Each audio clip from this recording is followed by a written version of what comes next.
Hello guys, and today we're gonna read chapter 4 of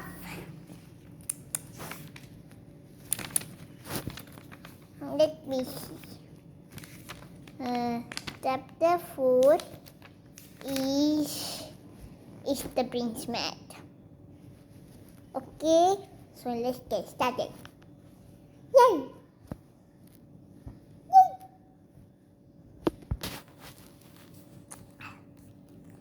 Chapter 4, the prince is mad. Okay. King Henry looked thoughtful and worried. Then he turned to his servants. Listen, all of you. The prince is ill because he had been studying too hard. He will soon be well again, and ill or well. He is my dear son, and I am old and sick. I feel weak, and my old heart is tired. Soon I shall die, and my son will be king of England. His face was grey and tired. Then suddenly King Henry sat up very straight. Lord Hertford, he shouted. A tall gentleman came forward. He was Prince Edward's uncle, but of course poor Tom did not do that. Lord Hertford, said the king, very soon I shall die, and my dear son Edward must be crowned king of England. You must start getting everything ready for the coronation in my great church at Westminster Abbey. It must be a happy coronation. There must be music and feasting and soldiers marching and dancing in the streets of London. Tell them to start work at once.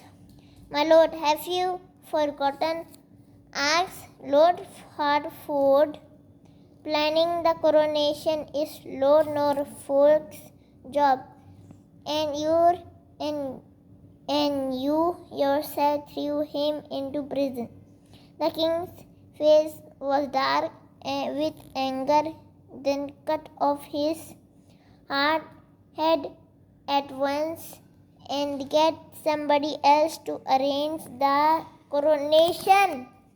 Very well, my lord, said Lord Hertford sadly. I will give the orders. As Tom was led away, he thought sadly of Lord Norfolk. I don't know him, he thought, and I don't know what he has done wrong, but I feel sorry for him. He is a prisoner just like me. England needs him. Later Lord Hertford spoke to his friend Lord Sir John. Lord Hertford, being the prince's uncle, loved the boy very much, and he was very worried and unhappy. My poor nephew is mad. He said he has known me since he was a baby, but today he does not seem to recognize me at all. He does not seem to recognize anybody. He is like a stranger in a strange land. He does not know his way around the palace. He talks a lot of nonsense about beggars, and he says he wants to go home to Fish Street. What can we do? His poor father will not live much longer, and then England will have a mad king. Lord Sir John thought differently about the boy. Next page. Picture of Tom eating food, and these are shavings. Yay! Okay, let's start. Let's continue. I am not sure that he is mad. I agree that this boy does not recognize the king. He does not recognize us. He talks about purpose and fish street. He asks to go home to his family, but that may not mean that he is mad. It may mean that he is telling the truth. Perhaps he is not the prince at all. Perhaps he really is a poor boy and there had been a terrible mistake. Don't say such things, said Lord Hertford. What if the king hurts you? And what is a poor boy doing? Wearing Prince Edward's clothes? No, this is Prince Edward and he is out of his mind. Listen, my friend. He is out of his mind. Listen, my friend, again. The king has given orders about him. He says that the prince must not work or study too hard, and if at any... Okay, be right back. Let's start with the king.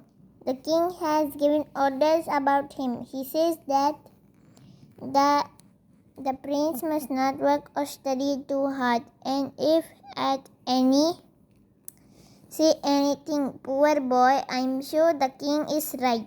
The prince has been studying too hard, too much Greek, Latin and French are not good for a young boy. He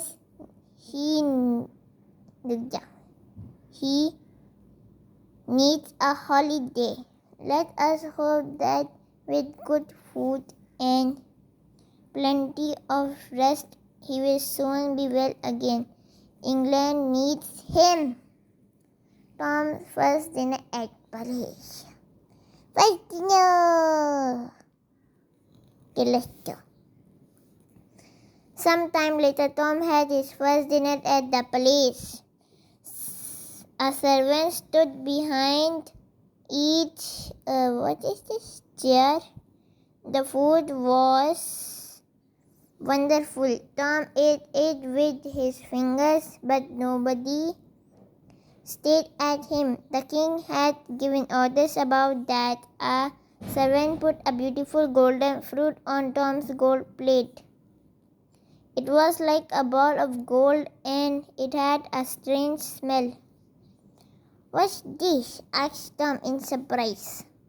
An orange, my lord, answered the servant. He pretended not to notice when Tom tried to eat the skin of the orange. After dinner, the servants whispered among themselves. They were all sure that their young prince was mad. I think this is mad or something, bro. Because it is written. Yeah. Mad. So let's get started again. Look at this picture. Tom is eating food. And this is... What is that? Okay, so let's continue. 8 minutes. After the meal, servants brought a big silver bowl full of nuts. Tom had eaten nuts before in his own life in fish tree. He filled his pockets with nuts. Everybody very carefully pretended not to notice. Then a servant brought a bowl of warm water with a sweet-smelling flower in it for him to wash his hands. Another servant held a clean white towel. Tom picked up the bowl and drank the water. This doesn't taste very nice, he said. Still nobody took any notice. At last the meal was finished and Tom was able to go back to the prince's room. He was very glad to be alone. There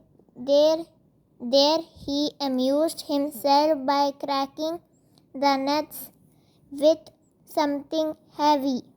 What did he crack them with? You will have to wait until the end of the story. When he had eaten all the nuts, he felt happier and he lay down to rest on the prince's beautiful bed. Okay, so this item is great seal. Great seal. Yay! A golden great seal. The lost seal. King Henry VIII woke out of a troubled dream. He felt ill, tired, and very old. I know that I shall not live much longer, he said to himself. I am old and I have had a long time and I am ready to die, but Lord Norfolk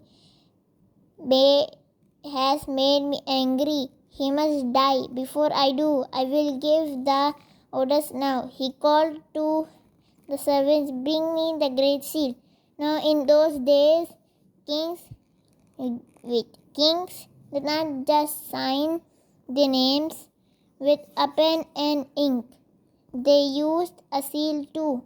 King Henry's seal was made of gold and he used it on all his important papers. It was called the Great Seal, and it was as big as a man's hand and were very heavy. Only the king or his eldest son could use the Great Seal, and everything that the king or his son signed had to be marked with the Great Seal. Lord Hertford arrived. My lord, he said, you gave the Great Seal to Prince Edward yesterday. You are right. Go to his rooms and fetch it. Lord Hertford came back shaking his head. The prince says he knows nothing about the Great Seal. My lord, poor mad boy, said the king sadly. Don't worry him now, but as soon as the Great Seal is found, Norfolk must die. Okay, this story says Norfolk must die. Die.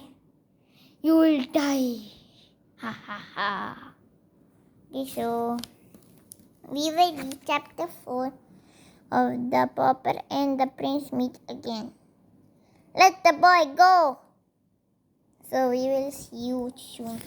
Okay. Okay, Mr. Tom Kenty. Father. Yes. Okay. Okay, Prince Edward. Yes. Okay, you boy. Yes. Okay, sir. Yes. Okay, everyone. Yes. Okay, so we will see you later. So make sure to like and subscribe for more videos, and we will see you soon. Goodbye.